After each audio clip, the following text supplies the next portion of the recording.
Assalamualaikum warahmatullahi wabarakatuh.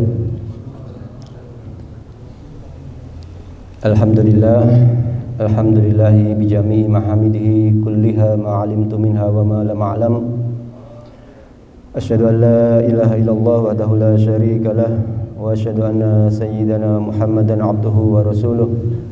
Allahumma salli wa sallim ala sayyidina Muhammad wa ala ali sayyidina Muhammad miftahi babi rahmatillah adada ma fi ilmillah salatan wa salaman daimaini bidawami mulkillah la haula wa la quwata illa billah. Hadirin jamaah kajian menjelang berbuka pada sore hari ini yang cukup berbahagia ya. Alhamdulillah di hari-hari Ahad masih diberikan kesempatan ya, diberikan nikmat. Dan nikmat inilah yang sepatutnya kita syukuri ya. Yang pertama adalah nikmat jasmaniah ya. Nikmat yang patut kita syukuri karena dengan jasmani yang sehat, dengan kondisi yang kita bisa hadir ya, muwajahah di Masjid Al-Hadid Fakultas Teknik ya, dan juga dengan segenap usaha kita ya untuk melaksanakan puasa Ramadan dengan segenap amal-amal fi'liyah ya, dengan segenap amal-amal qauliyah, kita bisa menjalankan puasa ini insyaallah dengan penuh keberkahan. Amin. Ya, yang kedua, kita juga sepatutnya bersyukur karena kita semua diberikan nikmat psikologis yang sehat gitu ya. Nikmat emosional ya, nikmat yang bisa kita rasakan di sore hari ini kita bisa merasakan ketenangan, kedamaian ya. Kita bisa bayangkan bagaimana saudara-saudara kita yang hari ini ya kondisi yang sedang di Timur Tengah sedang panas gitu ya, saling menyerang ya. Dan alhamdulillah kita di sini masih diberikan nikmat emosional yang cukup stabil ya, nikmat ketenangan sehingga bisa melaksanakan ibadah Ramadan dengan penuh kekhusyukan. Yang ketiga, nikmat yang perlu kita syukuri lagi adalah nikmat intelektual gitu ya. Ini nikmat yang juga tidak bisa dirasakan oleh saudara-saudara kita ya.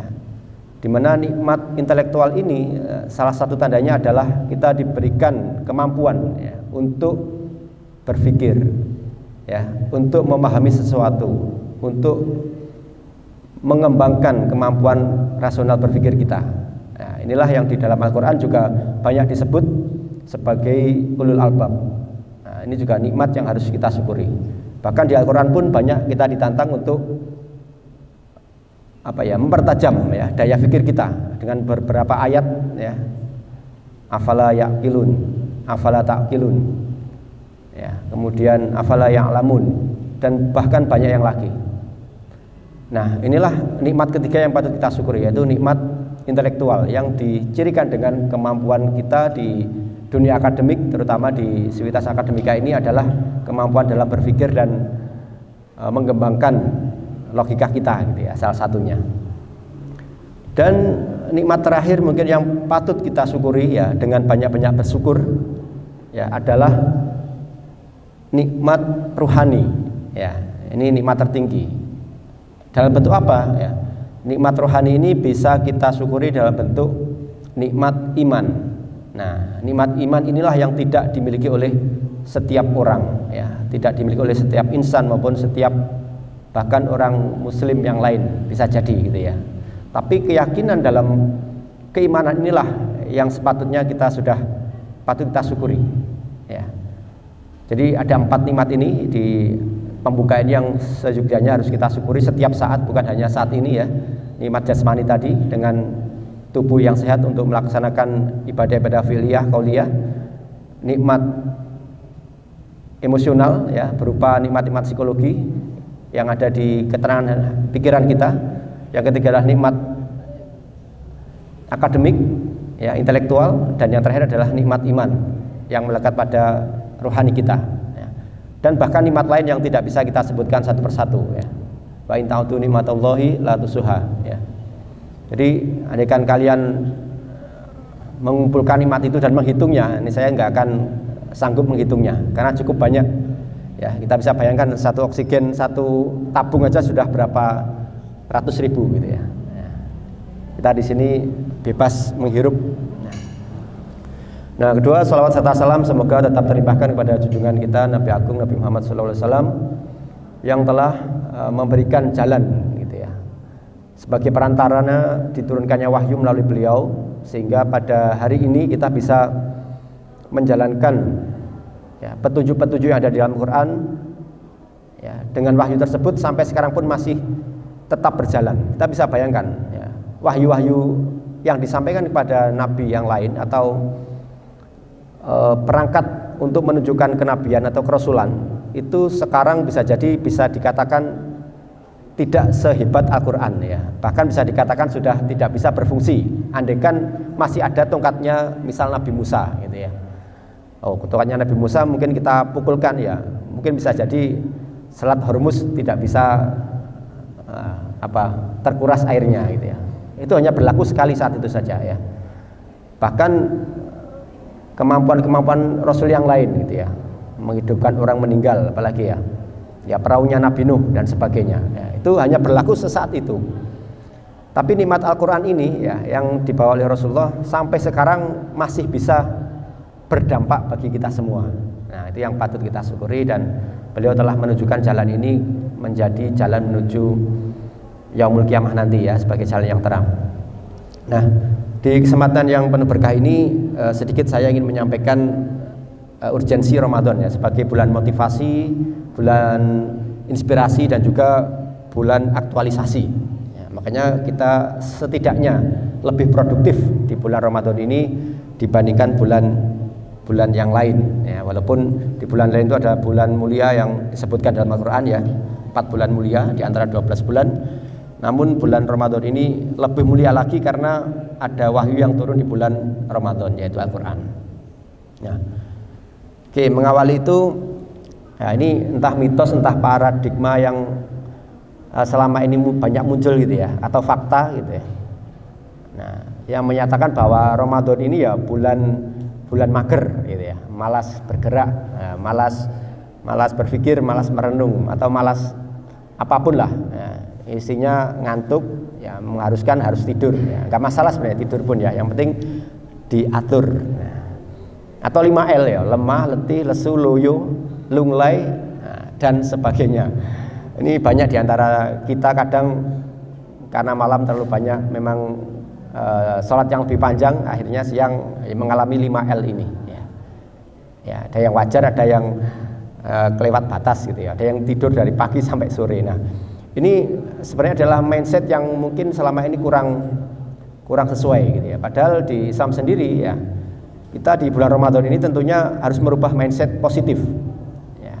Apa? Yang pertama adalah Ramadan ini sebagai bulan untuk upgrading ya, untuk upgrade diri ya, baik secara jasmani maupun secara rohani ya, bukan malah shutdown tadi ya, hibernate ya, kayak berang-berang gitu, hibernate berhari-hari gitu. Nah, dalam upgrade ini ya, tentunya kalau kita melihat fenomena di alam ya, fenomena di sekitar kita ya, ada yang upgrade-nya ini cukup diam. Nah, apa contohnya ya? Ya, ulat. Nah, ulat pengen jadi kupu-kupu ya, harus bertapa itu kan, harus melakukan kepompongisasi ya, harus melakukan proses detoksifikasi ya, harus melakukan proses metamorfosis, atau mereka harus melakukan suatu upgrade walaupun itu hanya dengan diam ya, bisa 7 hari, bisa 1 minggu, 2 minggu, 3 minggu. Dari yang makanannya semula adalah dedaunan ya, yang cukup rakus gitu misalnya, sehingga ketika menjadi kupu-kupu ya, bentuknya menjadi indah dan makanannya juga cukup bagus ya, makanannya adalah sari bunga misalnya, nektar dan sebagainya, sesuatu yang manis. Itulah gambaran upgrading sistem ini ya. Software pun ya perlu diupgrade ya di komputer itu ya. Kita bisa bayangkan kalau software nggak pernah kita update ya, ada virus baru sudah tumbang, kolaps ya. Oke, kemudian contoh lain ya, beberapa makhluk hidup di sekitar kita yang mengalami proses istilahnya apa ya, proses menahan diri ya. Misal beberapa makhluk hidup bertelur ya, ayam misalnya, burung, ayam dan sejenisnya, itu juga mereka perlu melakukan puasa ya. Ada yang 17 hari ya, burung-burung itu rata-rata 17 hari ya. Ada yang 19 hari ya, burung yang agak besar ya. Kalau burung kecil 17 hari, burung agak besar 19 hari ya, burung merpati dan sejenisnya. Mereka mengurangi makan ya. Untuk apa? Untuk meningkatkan suhu tubuh sehingga bisa mengerami telurnya hingga menetas ya. Ayam ada yang 21 hari, ada yang 23 hari ya, burung agak besar ya. Ada yang burung merak misalnya 29 hari, 31 hari, bahkan sampai 41 hari. Nah, makhluk hidup perlu melakukan itu ya, entah untuk mengupgrade jasmaninya atau rohaninya. Nah, manusia sebagai makhluk yang kamil gitu ya, memiliki akal, memiliki nurani ya. Disinilah kesempatan ini dilakukan proses upgrading. Tentunya bekalnya adalah kedisiplinan ya, kedisiplinan. Baik yang sifatnya adalah waktu ya, maupun sifatnya adalah aktivitas ya. Dari segi disiplin ini di bulan Ramadan ini kita bisa melihat cerminan dari mulai sahur gitu ya, kemudian berbuka, kemudian juga disiplin dalam menghindari hal-hal yang membatalkan puasa. Nah, ini juga perlu perjuangan ya, sebagaimana beberapa hadis gitu ya. Nah,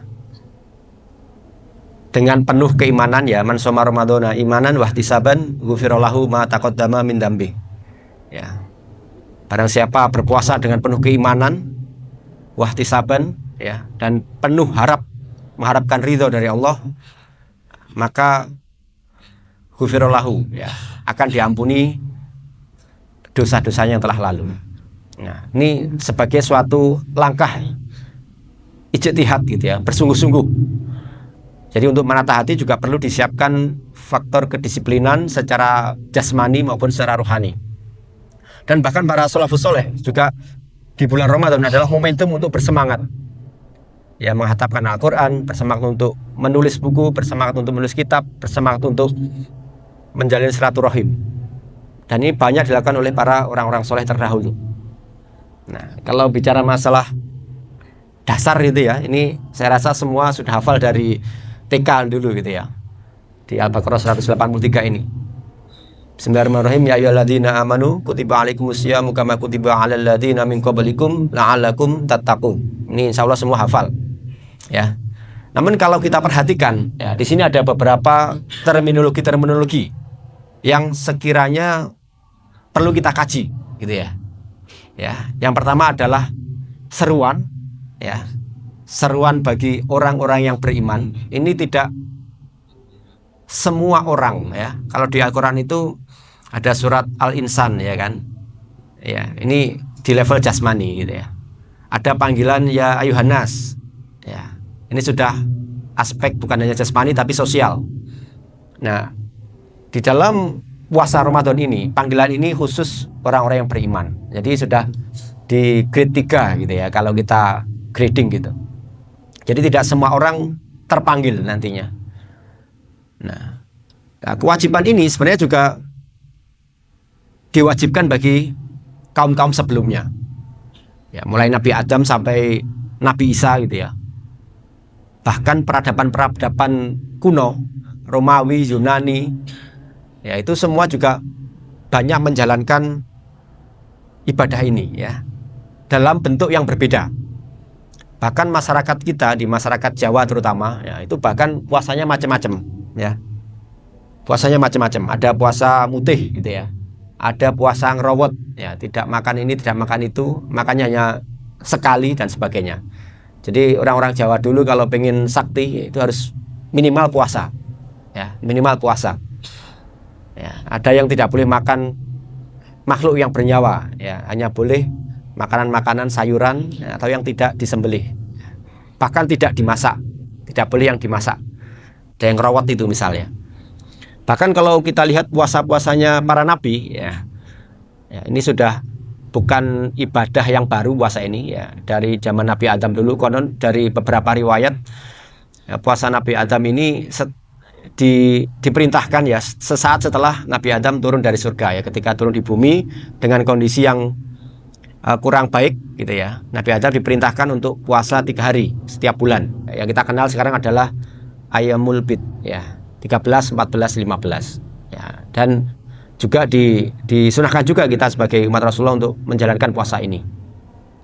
Kemudian ada puasa Nabi Nuh, ada puasa Nabi Musa, ya. Puasa Nabi Musa ini di Bukit Tursina, ya kan, sebelum menerima wahyu 40 hari 40 malam. Nah, puasanya Nabi Isa juga kurang lebih 50 hari dalam setahun. Puasanya ibunya Nabi Isa, ya, Siti Maryam, ya, puasa tidak berbicara, itu lebih berat lagi itu, ya. Ya, apalagi sekarang ada sosmed, ya, ada sosmed, kita tidak boleh berbicara, kita bisa menulis komen di mana-mana, ya kan, statement di mana-mana. Itu juga bisa merusak ibadah puasa kita secara rohani, secara batiniah. Ya. Kemudian beberapa hal penting juga dari puasa ini, ya, selain diwajibkan kepada umat-umat terdahulu, ya, umat-umat berbagai peradaban, berbagai suku dan bahkan hingga sekarang, ya, maka sebenarnya target atau urgensi yang diharapkan nanti adalah la'alakum tattaqun, ya, supaya kalian semua bertakwa. Nah, maka dari waktu yang sederhana, yang secepat ini, ya, cukup singkat ini, saya ingin mencoba mendekati dari sudut pandang bagaimana ketakwaan ini korelasinya dengan produktivitas, nah, gitu ya. Nah, karena kita ada di dunia akademik, akademisi atau ulul albab, ya, saya bisa menyebutkan para adik-adik, teman-teman semua ini adalah para ulul albab, ya, para cendekiawan, ya, yang ditantang di dalam Al-Quran tadi untuk berpikir, berkontemplasi. Apakah kalian tidak berpikir? Afala yaqilun, afala taqilun, dan sebagainya. Maka kalau kita mencoba untuk melakukan pendekatan, ya, di beberapa hadis pun dijelaskan khairunas anfa'uhum linas, ya. Orang yang paling baik adalah orang yang paling banyak memberi manfaat, yang paling bermanfaat bagi orang lain. Nah, ini salah satu pendekatan khairat gitu ya, atau kebaikan. Nah, kedua adalah kaitannya dengan produktivitas. Ya, produktivitas ini adalah hubungannya dengan proses dan juga hasil. Ya, jadi bukan hanya hasil tapi proses. Ya. Jadi memaksimalkan potensi itu kalau dalam proses. Ya, karena kita semua ini memiliki kemampuan, kelebihan dan kekurangan yang berbeda-beda antara satu dan yang lain, maka salah satu langkah yang bisa kita lakukan adalah memaksimalkan potensi kita, ya, di bulan Ramadan ini. Ya, jadi selain menjalankan perintah-perintah puasa, qiyamul lail, ya, dekat dengan Al-Quran, ya, maka beberapa potensi-potensi kita, ya, keahlian kita, keterampilan kita berpikir, ya, dalam berinovasi, ya, dalam menghitung, ya, dalam mendesain ataupun dalam menganalisis permasalahan di dunia akademik bagi mahasiswa, ya, entah di praktikum, entah di ujian, ya, ini sepatutnya dioptimalkan, ya, mumpung bulan puasa, gitu ya. Kenapa? Karena apa yang kita lakukan hari ini akan kita dapatkan hasilnya, akan dirasakan manfaatnya baik oleh kita sendiri maupun orang di sekitar kita, bisa jadi tidak sekarang, ya, tapi dampaknya di kemudian hari. Itulah yang bisa kita lakukan terkait dengan potensi yang kita lakukan untuk mencari ridha Allah. Nah, oke, ini pendekatan kedua di dalam Al-Quran, ya. Keutamaan orang bertakwa ini sebenarnya lebih ke arah bagaimana ciri-cirinya, gitu ya, yang bisa kita kenali. Salah satunya adalah wasari'u fil khairat, ya, wa yusari'una fil khairat, ya, bersegera untuk melakukan kebaikan. Nah, ini kata-kata yusari'u ini adalah perintah untuk jamak, ya. Dan tapi di beberapa ayat-ayat yang lain, ya, untuk menekankan pentingnya kebaikan ini, rata-rata digunakan kalimat yang cepat atau bergegas atau berlari. Beda dengan ayat-ayat yang lain yang terkait dengan hal-hal yang remeh, gitu ya. Apa? Ada kata-kata fastabikul, ya. Ya, segera berlomba-lomba juga ada. Ada yang menggunakan kata fafiru, ya, berlarilah, ya. Jadi banyak terminologi yang digunakan dalam Al-Quran. Ya. Kemudian dalam ayat ini, ya, juga ditegaskan beberapa ciri-ciri lain, ya. Apa? Ya, muruna bil ma'ruf wa yanhauna 'anil munkar. Mereka gemar untuk menyuruh kepada yang ma'ruf, kepada hal-hal kebaikan. Nah, ini ciri-ciri produktif yang bisa kita lakukan, gitu ya. Dan wa yanhauna 'anil munkar, mencegah kemungkaran, apapun itu bentuknya. Ya. Jadi apapun peran kita, entah kita sebagai mahasiswa, entah sebagai tenaga pendidik, entah sebagai apa, kita hanya menjalankan peran saja. Tapi apa yang bisa kita lakukan ini adalah general, ya, dalam kaitannya dengan ketakwaan ini, ya, yang dicirikan oleh amal-amal soleh. Ya, jadi di kedua ayat ini, di Ali Imran 114-115 ini, kita bisa menarik bahwa kesimpulan mutakin ini ada di belakang, ya. Jadi implikasinya apa? Ya, berarti dari hal-hal khusus mengerucut ke hal yang umum, atau bisa dikatakan kesimpulannya ada di belakang. Ya, orang yang menyuruh kepada yang ma'ruf, mencegah ke yang mungkar, ya kan? Kemudian bergegas dalam kebaikan, ya, dan menjalankan amal-amal soleh. Ya, amal-amal kebaikan itu banyak sekali, ya, banyak sekali. Dan kebaikan apapun yang mereka kerjakan, insya Allah balasannya adalah ada pahalanya, gitu ya, ada pahalanya. Ya, dan kesimpulannya mereka itulah orang-orang yang bertakwa, gitu ya. Allah Maha mengetahui siapa orang-orang yang bertakwa. Berarti ciri-cirinya ada di depan tadi. Ya.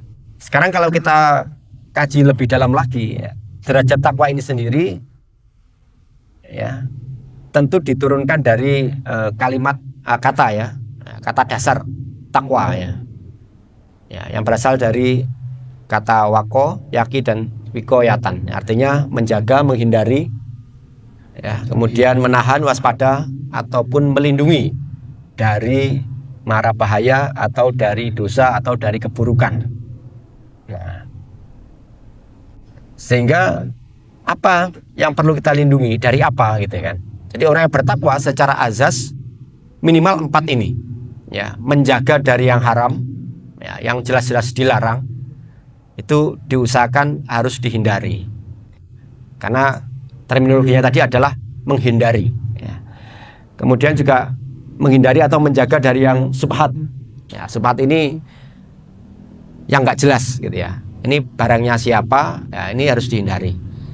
Yang ketiga adalah menjaga dari yang makruh. Makruh ini yang dibenci, ya, atau tidak disenangi, tapi masih boleh, gitu ya. Yang keempat adalah menjaga dari hal-hal yang berlebihan.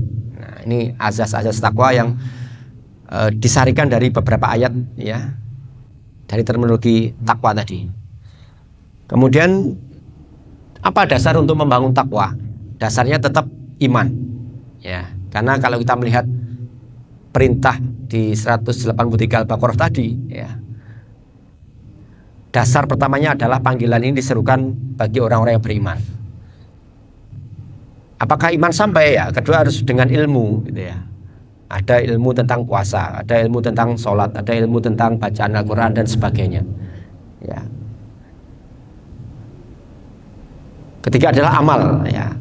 Jadi iman, ilmu harus diamalkan, ya. Ketiga harus diamalkan, ya.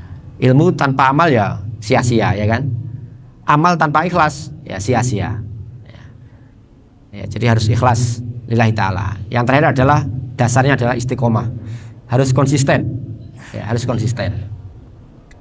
Nah, kemudian kalau kita melihat di Al-Quran, kata takwa ini sendiri juga ada di beberapa tempat gitu ya. Nah ini ada di beberapa tempat, bahkan dalam bentuk kalimat perintah ada ya, ittaqullah misalnya itu ya. Nah, atau fi'il amar ya, kalau dalam bahasa Arab fi'il amar itu kurang lebih ada 86 kali disebutkan di dalam Al-Quran. Nah, mengingat pentingnya ketakwaan ini adalah fondasi dasar tadi itu ya, yang kaitannya dengan keimanan dan amal soleh. Kedua juga dalam bentuk kata kerja ya, baik kata kerja lampau ya, fi'il madhi ya, ittaqu, atau fi'il mudhari ya, kata kerja saat ini ya, present tense ya, baik past tense maupun present tense itu kurang lebih 54 kali disebutkan ya, berarti cukup urgent kan ya, sudah 100 kali lebih. Dan dalam bentuk masdar ya, masdar ini adalah kata benda jadian ya, atau kata kerja yang dibuat kata benda atau kata dasar gitu ya, kata benda atau kata benda dari kata kerja. Itu ada 19 kali kata takwa itu sendiri. Sehingga apa? Kalau kita melihat pentingnya sesuatu di dalam Al-Quran, pasti dia banyak diulang-ulang gitu ya. Ya, ini kita temukan di beberapa tempat dan cukup banyak di dalam Al-Quran. Oke, nah, di ayat lain juga disebutkan juga indikator-indikator ciri-ciri ketakwaan yang bisa kita kaji gitu ya. Apakah kita sudah termasuk? Ya, kita harus meraba diri kita sendiri ya. Tidak perlu meraba orang lain ya. Karena yang tahu diri kita adalah diri kita sendiri. Di dalam surat Al-Imran ya 133 dan sampai 134. Bismillahirrahmanirrahim. Wasari'u ila magfiratin min rabbikum wa jannatin arduhas samawati wal ard uiddat lil muttaqin. Nah, ini ciri-ciri yang pertama ya. Jadi bersegeralah. Nah, ini beberapa kalimat takwa itu pasti menggunakan kata-kata yang segera tadi itu ya. Wasari'u fastabiqul khairat. Ya. Tapi kalau yang lain enggak? Ya, famsahu misalnya. Famsu fi manaqibiha wa kullu rizqi wa ilaihin nusur misal. Ini tidak terkait dengan takwa. Ya. Di dalam surat apa ini? Al-Mulk ya, 15. Terkait dengan dunia dan seisinya itu biasanya menggunakan kalimat-kalimat yang lambat ya, famsu atau jalan aja kamu nanti akan sampai. Tapi kalau kaitannya dengan ketakwaan, keimanan ya, hampir semuanya di Al-Quran ini bisa dipastikan menggunakan kata segera ya, tadi ya sampaikan ya, segera berlari atau dengan cepat-cepat ya, bersegeralah kalian pada ampunan ya, pada ampunan Allah dan surga. Nah, setelah itu ditunjukkan ciri-ciri orang yang bertakwa apa? Alladzina yunfikuna fis sarra'i wad dharra'i, yaitu orang-orang yang pertama tadi adalah apa tadi ya? Menginfakkan gitu ya. Yang pertama tadi adalah maghfirah ya, memohon ampunan, bersegera memohon ampunan. Ya, kedua adalah orang yang gemar berinfak baik dalam kondisi lapang maupun sempit ya, syarah maupun dhara ya. Ini berat ya. Kalau dalam kondisi lapang mungkin mudah gitu ya, tapi dalam kondisi sempit ini biasanya perang batin ya. Ya, perang batin. Yang ketiga adalah wal kadhimin ya. Wal kadhimin al-ghaidha wal afina 'anin nas. Wal kadhimin adalah mampu menahan apa? Amarah. Ya, yang keempat adalah wal afina 'anin nas, suka memaafkan. Ini berat juga ini ya. Memohon maaf berat, tapi suka memaafkan lebih berat lagi.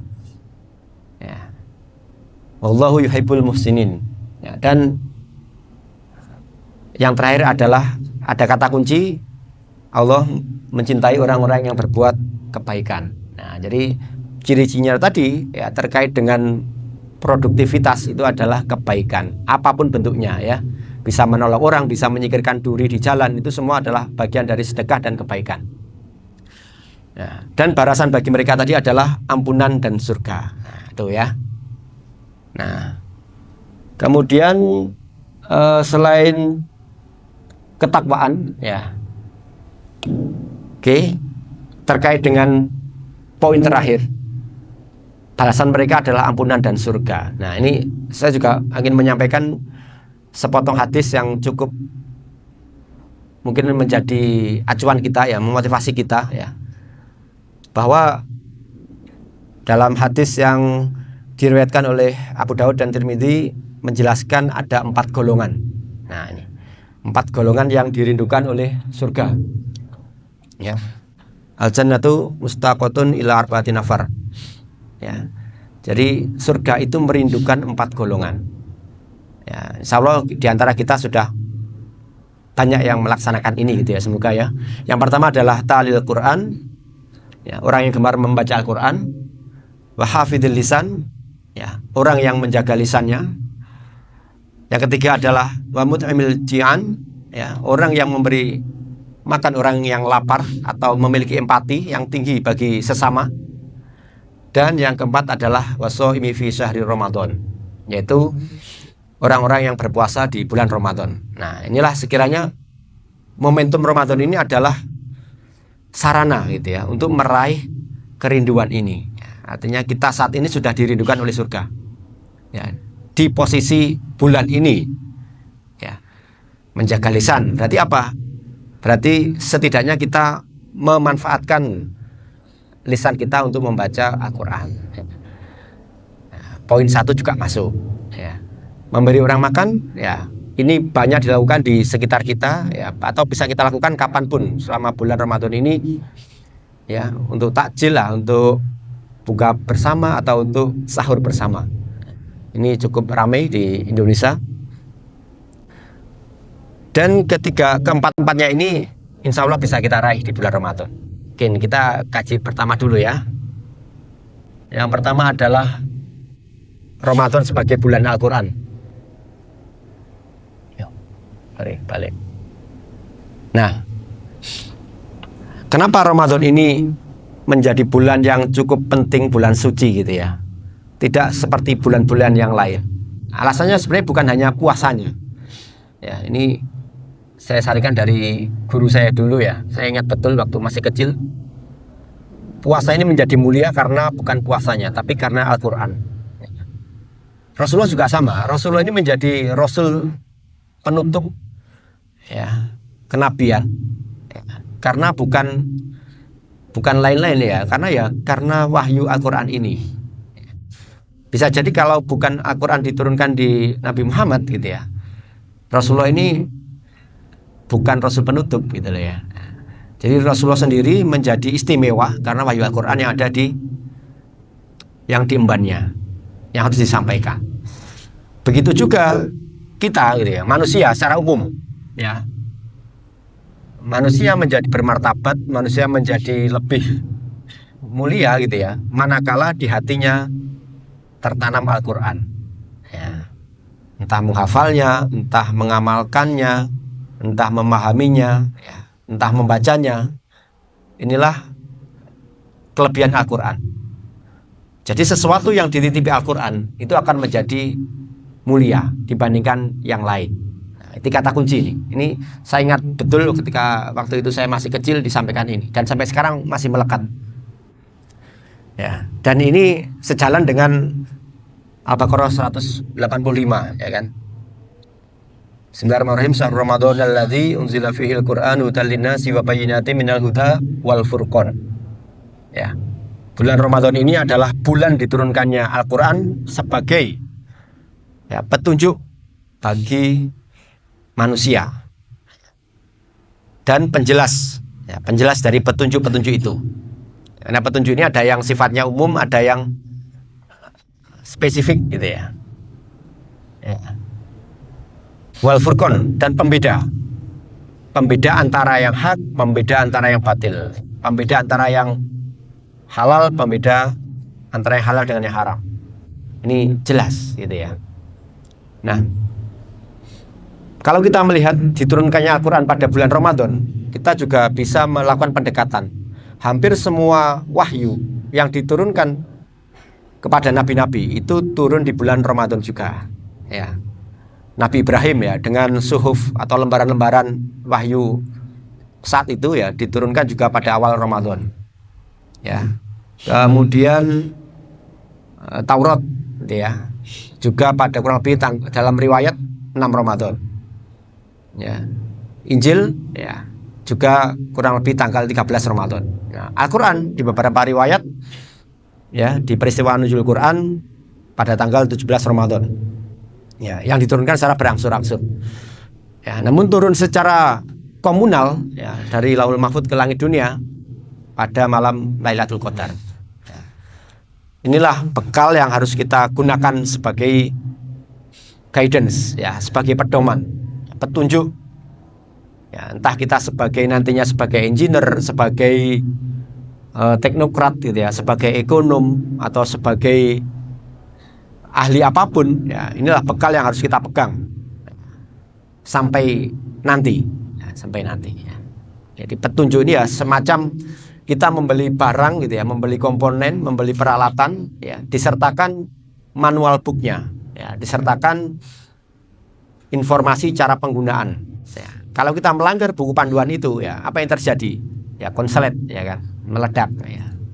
Nah, itu gambarannya ya, Quran sebagai petunjuk. Oke, itu yang bisa kita kaji dari bulan Al-Quran. Nah, kemudian sebagai motivasi lagi ya, apa keutamaan membaca Al-Quran? Nah, ini juga semoga bisa memotivasi dan menginspirasi kita semua. Ya, setidaknya ada 4 ini yang saya sarikan ya. Pertama, hadis dari Imam Tirmidzi ya, bahwa membaca satu huruf Al-Quran itu akan mendapatkan satu kebaikan dan akan dilipat gandakan hingga 10 kali kebaikan ya. Man qara harfan min kitabillah falahu bihi hasanatun wal hasanatu bi asrina amsalihha ya. Jadi satu akan diberi pahala 1, bahkan dilipat gandakan sampai 10 kali ya. La aqulu alif lam mim harfun ya, tidak aku katakan alif lam mim itu satu huruf, walakin alif harfun wa lamun harfun wa mimun harfun ya, tetapi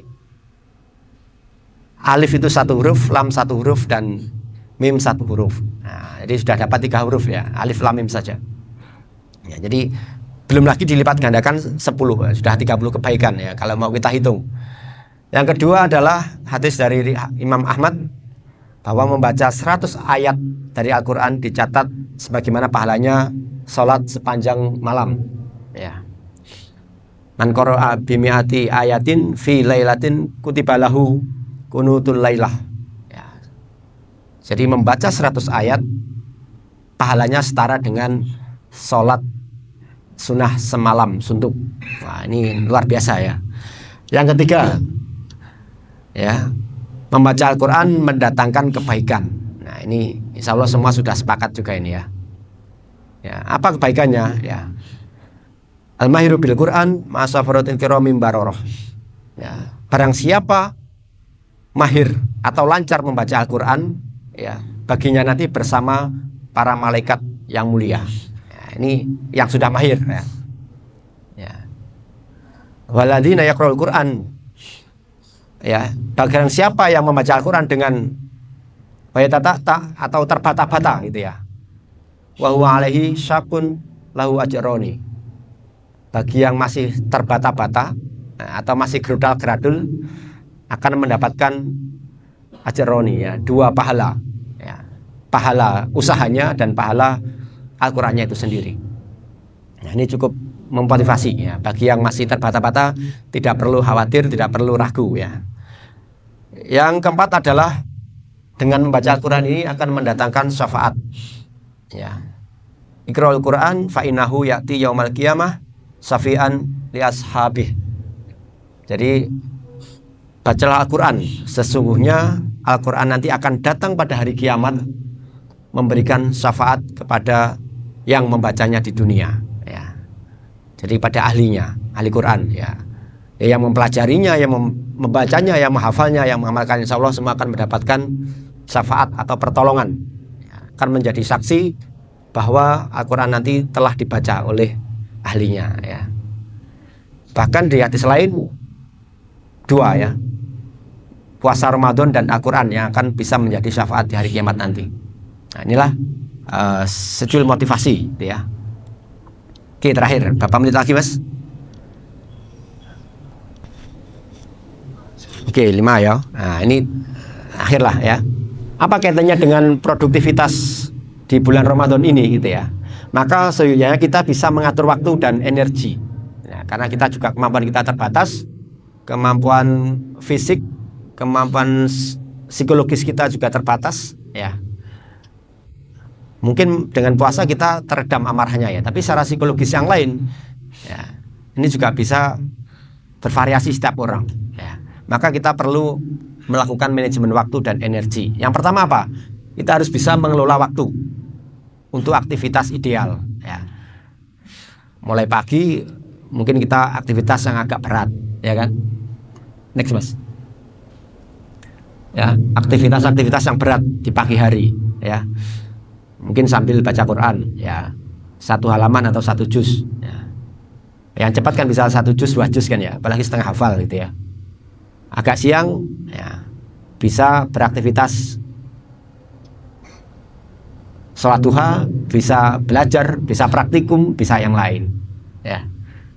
Siang boleh tidur ya, nah, boleh tidur ya. Bahkan Rasulullah sendiri dalam hadisnya juga kita diperintahkan untuk tidur siang walaupun hanya 15 atau beberapa saat, beberapa menit gitu ya. Qailullah ya istilahnya ya. Beberapa saat sebelum sholat duhur atau beberapa saat setelah sholat duhur. Tujuannya apa ya? Untuk mericas energi kembali ya, dan itulah yang di dalam hadis dijelaskan bahwa itulah yang membedakan antara manusia dengan setan gitu ya. Kalau manusia bisa tidur siang, kalau setan tidak bisa tidur siang. Jadi di sebuah hadis seperti itu ya. Sore malam kita bisa sesuaikan ya.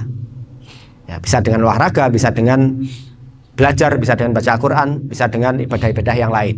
Nah, ini tentunya kita punya prioritas masing-masing ya untuk mengatur waktu dan energi. Kemudian asupan gizi ya. Asupan gizi ini kita tidak harus makan yang banyak ya. Tidak harus makan kenyang atau berlebihan.